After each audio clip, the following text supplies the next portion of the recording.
Indonesia tidak terbentang atas garis peta, tetapi terbentuk karena semangat para kaum muda. Assalamualaikum warahmatullahi wabarakatuh. Saya Mutiara Sabila Hamdani, selaku delegasi dari SMA Negeri 1 Cianjur, yang pada kesempatan kali ini bertugas sebagai pembicara pertama dari tim afirmasi. Pada kesempatan kali ini, saya sangat menyetujui secara penuh mosi perdebatan yang sudah kita sepakati bersama, yaitu Dewan ini menyesalkan masuknya e-sport sebagai cabang olahraga di Olimpiade. Dan sebelum itu, saya akan menyampaikan definisinya terlebih dahulu. Definisinya adalah permainan e-sport adalah jenis game yang dapat dikategorisasikan dalam olahraga. Permainan PUBG, Dota 2, Mobile Legends adalah contoh-contoh game yang masuk ke dalam kategori tersebut. Selain itu, pengertian dari Olimpiade ini sendiri adalah Olimpiade adalah ajang olahraga internasional 4 tahunan yang mempertandingkan cabang-cabang olahraga musim panas dan musim dingin serta diikuti oleh ribuan atlet yang berkompetensi dalam berbagai pertandingan olahraga. Saya juga akan melimitasikan mosi perdebatan kita kali ini, yaitu hanya dilaksanakan di negara Indonesia. Untuk memperkuat persetujuan saya terhadap mosi kita kali ini, saya akan menyampaikan beberapa argumen. Yang pertama, Indonesia bisa kita ketahui bersama bahwasanya masih menjadi negara berkembang, yang dimana Indonesia ini sendiri belum memiliki media atau sarana prasarana yang baik untuk melaksanakan e-sport ke dalam Olimpiade.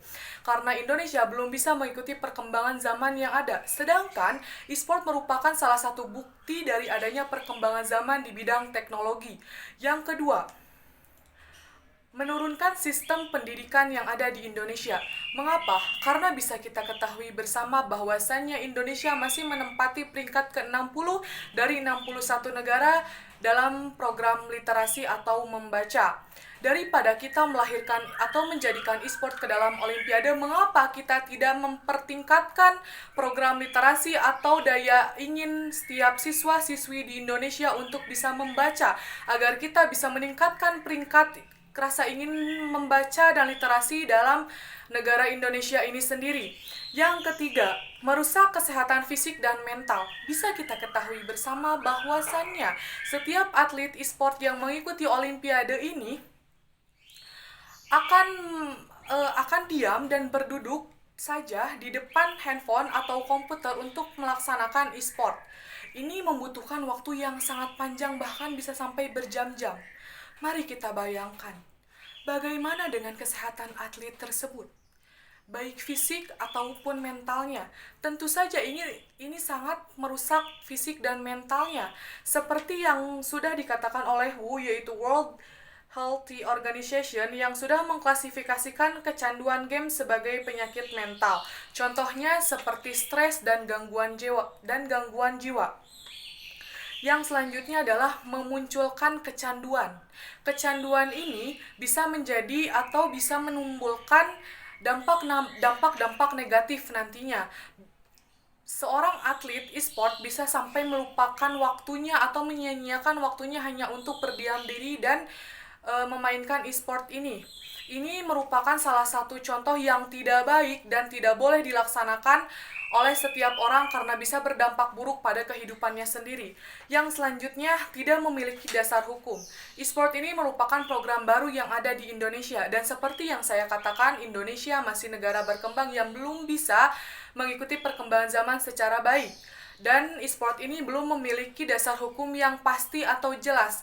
Itu artinya e-sport ini sendiri belum memiliki pelindung di negara Indonesia. Sedangkan apa saja yang sudah menjadi milik Indonesia atau apa saja yang diselenggarakan di Indonesia harus berdasarkan pada dasar hukum, karena Indonesia adalah negara hukum. Sesuai pasal 1 ayat 3 Undang-Undang Dasar Negara Republik Indonesia tahun 1945. Maka kembali saya tekankan bahwa keberadaan e-sport di negara Indonesia ini masih bisa dibilang ilegal. Dan hal-hal yang belum pasti atau masih ilegal tidak boleh dilaksanakan di negara Indonesia karena itu bisa melanggar.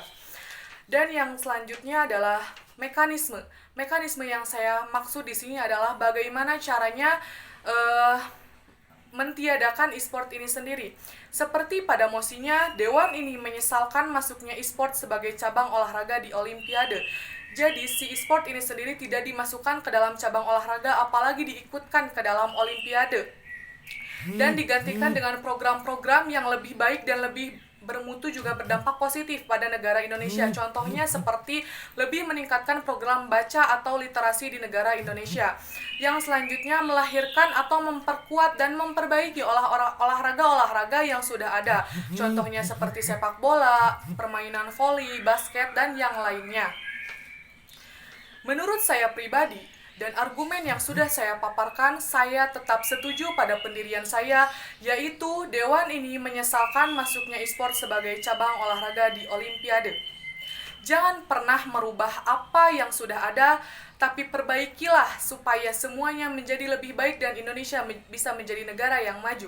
Dan jangan pernah takut untuk melangkah, karena langkahmu lah yang akan menentukan kamu akan menjadi apa kamu di masa depan. Saya Mutiara Sabila Hamdani, terima kasih. Assalamualaikum warahmatullahi wabarakatuh. Salam merdeka untuk negara Indonesia.